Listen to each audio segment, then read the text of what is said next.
शरीरमा रहेका 7 प्रमुख चक्रहरूको बारेमा चर्चा गर्न गइरहेका छौँ। साथै ती चक्रहरूलाई सन्तुलित राख्नु हाम्रो जीवनको लागि किन यति आवश्यक छ भन्ने विषयमा पनि कुरा गर्नेछौँ।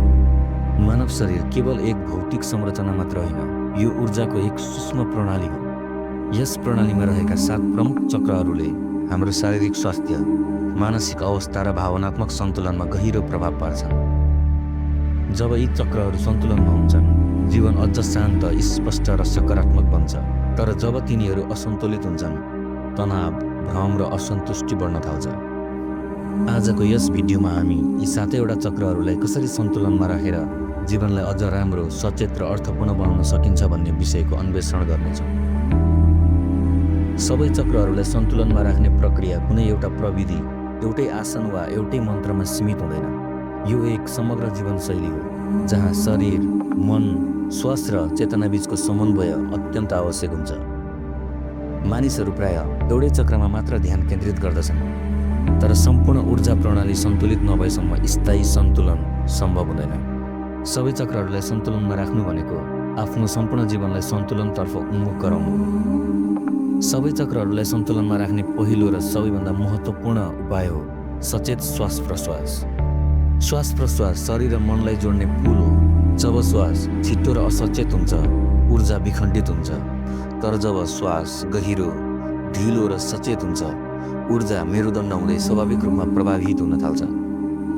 हरेक दिन केही समय आँखा बन्द गरी श्वासलाई नियन्त्रण गर्ने प्रयास नगरी केवल त्यसको अनुभूति गर्दै स्वतन्त्र रूपमा बग्न दिँदा बिस्तारै सबै चक्रहरू सन्तुलनमा हुन थाल्छन्। अर्को महत्त्वपूर्ण प्रक्रिया हो शरीरप्रति जागरुकता। हाम्रो शरीरले हामीलाई निरन्तर सङ्केतहरू दिइरहेको हुन्छ, तर हामी ती सङ्केतहरूलाई बुझ्न सक्दैनौँ। जब हामी थकान, तनाव वा भारीपनलाई व्यवस्था गर्छौँ, ऊर्जा अवरोधहरू झन् गहिरो बन्छन्। योग, हल्का व्यायाम वा केवल शरीरलाई सचेत रूपमा अवलोकन गर्नुले ऊर्जालाई पुनः प्रभावित गर्दछ। जब शरीर स्वतन्त्र हुन्छ, चक्रहरूमा रहेको ऊर्जा पनि स्वाभाविक रूपमा बग्न थाल्छ। त्यस्तै चक्रहरूलाई सन्तुलनमा राख्ने तेस्रो उपाय हो भावनात्मक स्वच्छता। अपूर्ण भावनाहरू, दबाइएको रिस, अव्यक्त शोक र पुराना स्मृतिहरू चक्रहरूमा ऊर्जा अवरोध सिर्जना गर्ने मुख्य कारणहरू हुन्। सबै चक्रहरूलाई सन्तुलनमा राख्न भावनाबाट भाग्नु होइन, बरु तिनीहरूलाई अवलोकन गर्नु, बुझ्नु र बिस्तारै मुक्त गर्नु आवश्यक छ। आफूप्रति इमान्दार हुनु, आफ्ना पीडाहरूलाई स्वीकार गर्नु र पहिचान गर्नु नै भावनात्मक सन्तुलनतर्फको यात्रा हो। जब भावनाहरू स्वतन्त्र रूपमा बग्छन्, ऊर्जा पनि स्वतन्त्र रूपमा प्रवाहित हुन्छ। त्यस्तै चौथो प्रक्रिया हो विचारहरूको दिशामा परिवर्तन ल्याउनु। हाम्रा विचारहरूले हाम्रो ऊर्जाको स्वरूप निर्धारण गर्दछ। नकारात्मक, भययुक्त र सीमित विचारहरूले ऊर्जालाई तल तान्दछन्, जबकि सकारात्मक, आत्मविश्वासी र स्वीकार्य विचारहरूले ऊर्जालाई माथि उठाउँछन्। सधैँ सकारात्मक रहनु आवश्यक छैन, तर आफ्ना विचारहरूप्रति सचेत रहनु आवश्यक छ। जब हामी आफ्ना विचारहरूलाई चिन्न थाल्छौँ, तिनले हामीलाई नियन्त्रण गर्न छोड्दछन्। यही जागरुकताले सबै चक्रहरूलाई सन्तुलनमा राख्न सहयोग पुर्याउँछ। त्यस्तै पाँचौँ र सबैभन्दा प्रभावकारी विधि हो मौनता। मौनता भनेको केवल बोल्न बन्द गर्नु मात्र होइन, भित्री आवाजलाई शान्त पार्नु पनि हो। हरेक दिन मोबाइल फोन, सङ्गीत वा कुनै बाह्य उत्तेजना बिना केही समय मौन बसेर बिताउँदा ऊर्जा पुनः केन्द्रित हुन थाल्दछ। मौनतामै चक्रहरूको वास्तविक अवस्था स्पष्ट देखिन थाल्छ। हामी बुझ्न थाल्छौँ ऊर्जा कहाँ अड्किएको छ र कहाँ सहज रूपमा बगिरहेको छ। त्यस्तै छैटौँ उपाय हो जीवनशैलीको सन्तुलन।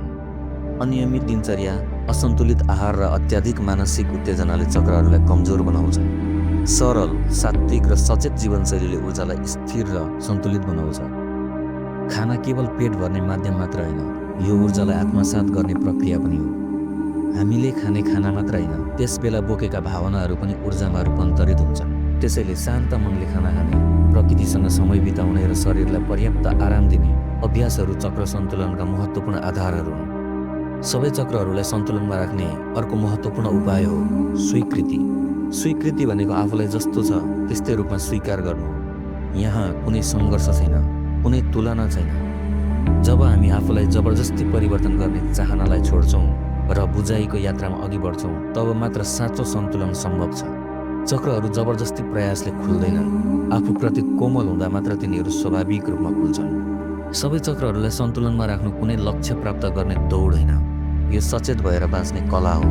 जब हामी पूर्ण उपस्थित सहित जीवन बाँच्न थाल्छौँ, ऊर्जा आफै सन्तुलनमा आउन थाल्छ। त्यसपछि ध्यान कुनै छुट्टै अभ्यास रहँदैन।